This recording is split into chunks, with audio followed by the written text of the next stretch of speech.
Hello, sir. Hello. Kumusta na po? Ayos lang, ayos lang. Balita ko, user kayo ng MX3. Oo, actually, matagal na kaming uminom nito kahit sa Dubai pa kami, sa Middle East. Kumusta, sir, yung pagiging engineer mo rito sa Glasgow? Minsan challenging kasi puro Scottish ang mga nandito, tapos minsan pupunta kami kung saan-saan. So, minsan may struggle pero na ano naman yan, kasi Pilipino naman. So, Mas nakaka-cope magaling ang naman. Pinoy. Oo, syempre Pilipino. Yeah. So how long have you been using the brand? In Dubai, almost every day, ginagamit ko siya. Ang nangyari is, nung napunta kami dito sa Scotland, wala na ako masyado mabilhan. Kaya nung nakita ko siya ngayon, pumunta ako para kumuha na ulit. Na-miss ko. Bakit MX3 capsule, sir? Andito ka na sa Glasgow ngayon and still, yan pa rin ang choice mo na brand supplement. Naramdaman ko na parang kiniklex yung ano ko, yung body ko. Sabi ko, I'm not that old but I'm aging as well. So, yeah.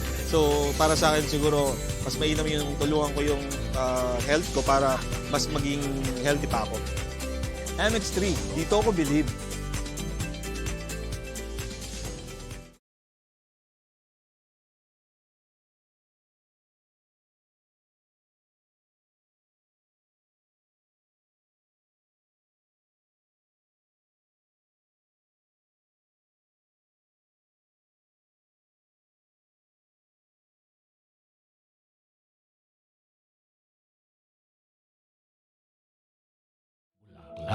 Moi.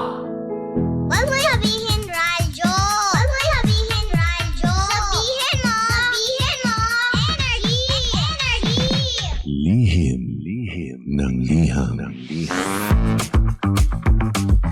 Ang pinakamakulit na girlfriend mo sa balat ng radyo. Isang magandang morning sa inyong lahat! Ako pa rin po nag-iisang girlfriend mo sa radio. My name is Lindsay. Makulit pero may puso, handang makinig sa mga kwento mo. Alam mo, feeling ko kailangan mo na siyang iwan kasi it doesn't make sense. Ang kwento sa lihim ng liham. Mahal kong Lindsay. Magandang araw po sa lahat ng nakikinig sa Energy FM, lalong-lalo na sa Lihim ng Liham. Ako nga po pala si Veronica, 34 years old. DJ Lindsay, ikikwento ko lamang po dahil I have to. Wala po akong mapagsabihan at natatakot po ako sa judgment ng ibang tao. Ang dami-dami ko na pong naka-talking stage at naging boyfriend. Pero wala po akong nakitang husband material. Puro salita. At parang walang provider mindset, DJ Lindsay. Akala ko po wala na talaga. Hanggang nakilala ko po si A sa isang dating application. Sa una, hindi niya pinagtapat sa akin na meron na siyang pamilya. Hindi niya sinabi sa akin na may asawa na siya.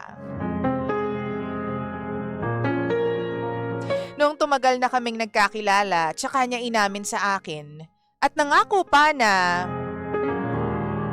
magpo-provide ako para sa'yo. Pangga, isa po siyang engineer. Magara ang buhay, maluwag financially, at palagi akong binibigyan ng allowance, kaya naman naniwala ako. Kita ko rin naman na malaki yung sahod niya. Maayos ang buhay niya at ng kanyang mga anak. Ang kwento niya po sa akin, hindi raw siya nabibigyan ng atensyon ng wife niya. Gusto niya na ako ang pumuno, mag-alaga, at magmahal sa kanya. Tuesday hanggang Thursday, nasa akin siya. Kaya naman hindi na nakakapagtaka na palaging may nangyayari sa amin at nabuntis na nga po ako.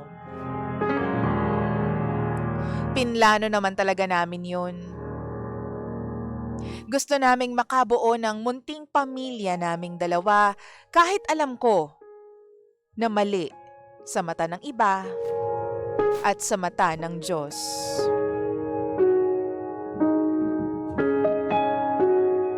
Pero kahit pa ganon, DJ Lindsay, pinag-resign niya po ako.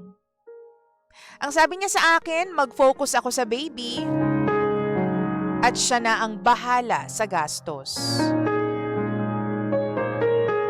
Tinanggap ko po ang lahat kahit kabit ako. Ang sabi ko sa sarili ko, wala namang problema.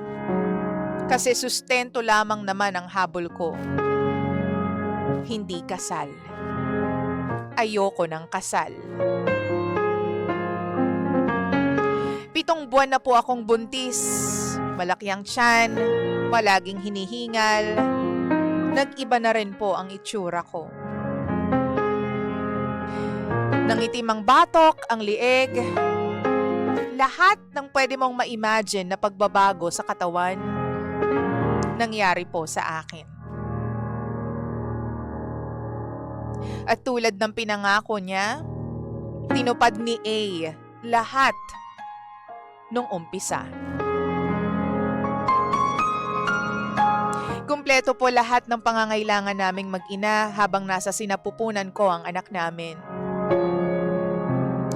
Pero isang araw, bigla na lang siyang nawala. Bigla na lang hindi pumunta. Hindi na sumasagot. Hindi na rin tumatawag. Naghintay ako ng matagal, DJ Lindsay. Isang araw, nag-chat siya. Nabasa ko ang pinakamasakit na pwede kong mabasa sa buong buhay ko. Ang sabi niya sa akin, titigil na raw kami sa kung anumang meron kami. Kasi nabuntis ulit ang kanyang asawa. Kambal.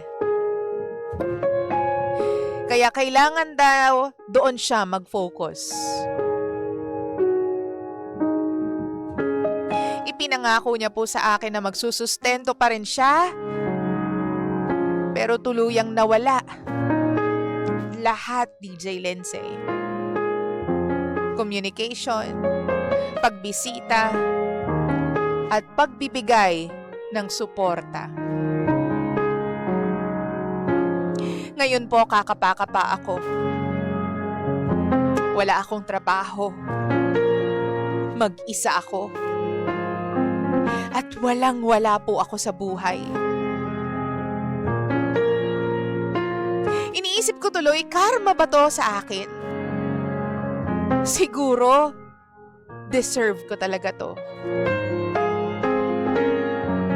Iniisip ko tuloy, ako ba yung mali? Mali ba ako dahil pumasok ako sa relasyon kasama ang lalaking alam kong pamilyado?